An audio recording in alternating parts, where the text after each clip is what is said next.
Olá, seja bem-vindo, seja bem-vinda.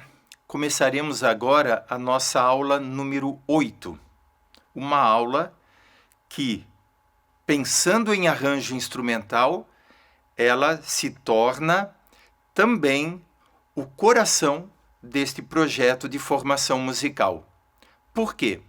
Iremos rapidamente discutir como se organizou historicamente a combinação sonora de instrumentos, como classificou-se, como isto foi criando o que a gente chama de organologia, a sistematização dos instrumentos. Lembrando que a maioria dos instrumentos que temos hoje praticamente tem 500 ou apenas 600 anos. Se formos até um pouco mais estritos, o saxofone tem apenas 150 anos. Talvez por isso que ainda seja um dos instrumentos que leve um pouco essa carga de nunca ter feito parte da orquestra clássica, da orquestra barroca, entrou apenas no impressionismo, no modernismo, e a gente acaba não percebendo a importância desse naipe de instrumentos tão maravilhosos como é o saxofone. Então, vamos lá. Como a gente organiza instrumentos musicais? Temos várias formas. A primeira, pelas suas características, nós organizamos em 3 grandes famílias. Família dos sopros, família das cordas e família da percussão. Por que essas 3 grandes famílias? Pelo fato de identificarmos que todos os instrumentos de sopro promovem o som a partir do fluxo de ar. Os instrumentos de corda, obrigatoriamente, ou pela fricção ou pelo dedo, pelo contato do dedo, pela pincelada, são instrumentos de corda. E temos os instrumentos de percussão que precisam ser percutidos, tanto com as mãos quanto com baquetas. Por isso, um xilofone, apesar de ser melódico, é um instrumento de percussão. O piano é um instrumento de cordas percutidas pelo martelo da sua mecânica. Então a gente pode perceber que é um pouco menos precisa essa classificação. Um órgão de tubos que tem teclado é um instrumento de sopro, porque é somente pelo fluxo de ar que produzimos som neste instrumento. Agora, todos os sopros são homogêneos, eles formam uma família igual? Não, porque nós temos dentro dos sopros instrumentos que eram anteriormente construídos de madeira e os instrumentos que sempre foram de metal. Então nós temos uma subdivisão nos instrumentos de sopro, que é exatamente este: a família das madeiras e a subfamília das madeiras e dos metais. Podemos começar. Apesar de hoje em dia a flauta ser construída de metal, a transversa barroca era de madeira, e esta ideia é que permanece ainda na orquestração, na parte da instrumentação. A flauta, o flautim, é o instrumento mais agudo exatamente da família dos sopros da madeira. Outro instrumento que também é médio e agudo é o oboé, também feito de madeira, hoje em dia de resina, e que vem um pouco abaixo a extensão abaixo da flauta. Em seguida temos o clarinete, madeira, e o fagote. Cada instrumento deste possui dentro uma organização de naipes. Nós temos também subdivisões na flauta, flauta soprano, flauta contralto, flauta tenor, flauta baixo. Clarinete soprano, que é o clarinete, a requinta. Temos o clarinete em si bemol, temos o clarinete em lá, temos o clarinete contralto e temos o clarone. E ainda, se não cuidar, teremos outros instrumentos dentro deste naipe. Oboé, temos o corno inglês, temos o oboé d'amore. Dentro do período barroco, muitos oboés. Fagote, um instrumento um pouco mais, como é que poderíamos dizer, único, mas que também faz parte. Diferença: a flauta tem embocadura livre, clarinete palheta, oboé e fagote, palheta dupla, e por isso timbres diferentes. Metais: praticamente todos os metais com bocal, trompete, trompa, trombone e tuba.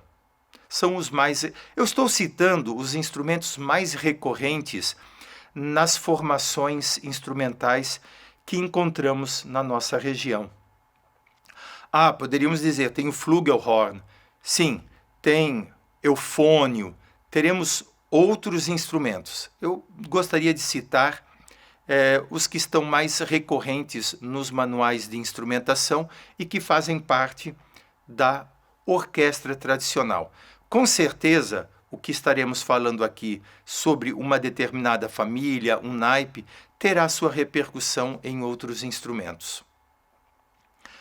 Cordas. Talvez uma família que tenha um prestígio, em geral, mais alto. Violinos, violas, violoncelos e contrabaixos.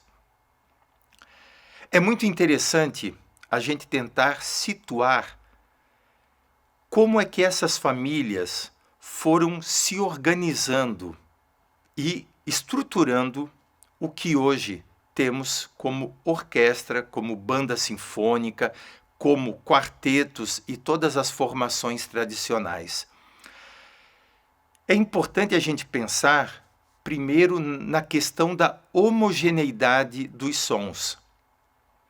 Quando nós reunimos violinos, violas, violoncelos e contrabaixos, todos executando uma peça com arco, o que nós vamos mais nos surpreender é a questão da extensão. O violino muito mais agudo, até chegar no contrabaixo, que é extremamente grave. Passando pelos instrumentos das frequências das regiões médias, como viola e violoncelo. Todos têm o mesmo som? Claro que não. Não tem. Porém, a sonoridade, a plástica que nós percebemos é muito mais homogênea. Quando nós ouvimos um quinteto de madeiras, flauta, oboé, clarinete, trompa e fagote, claramente você identifica os instrumentos de maneira separada. O timbre do oboé é muito diferente do timbre da flauta, mesmo fazendo parte da mesma família. E talvez esta seja o grande diferencial entre as famílias. Porque se as cordas elas têm uma certa homogeneidade, elas terão também uma função específica dentro do teu arranjo. Significa, se eu quero algo mais denso, com certeza eu vou conseguir com as cordas. Enquanto que um grupo de metais tem um brilho excessivo. Se eu quero densidade sem brilho, os metais não seriam estes recomendados. Você consegue essa densidade com as cordas. Se eu quero peso, dramaticidade, talvez um naipe ou uma família de metais realmente vai dar esse impacto. Eu quero algo que aparentemente seja mais leve e contrastante. A família das madeiras é espetacular, porque apesar de terem sonoridades afins, você irá conseguir amplamente identificar as linhas melódicas e até mesmo as articulações sonoras. Outra forma de identificarmos os instrumentos seria a função inerente a eles. Instrumentos melódicos, e aí a grande maioria dos instrumentos de sopro, e instrumentos harmônicos, que seriam aqueles que seriam capazes de produzir vários sons ao mesmo tempo. E olha que legal, um violoncelo tem 4 cordas. Significa, eu consigo executar num instrumento que nem o violoncelo, efeitos harmônicos e melódicos ao mesmo tempo. Isso implica, claro, numa técnica muito mais avançada. Por isso que existem os estudos de corda dupla, corda tripla para os instrumentos de corda. É sempre um desafio maior você pedir para o instrumentista de corda que ele use mais cordas ao mesmo tempo, que ele transforme o seu instrumento, que aparentemente é melódico, num instrumento harmônico. A flauta, por exemplo, existem estudos, existem técnicas modernas que procuram dar essa dimensão para a flauta, porém muito utilizadas em peças solo. Dentro da orquestra, essas técnicas elas tendem a serem aglutinadas e não se projetarem.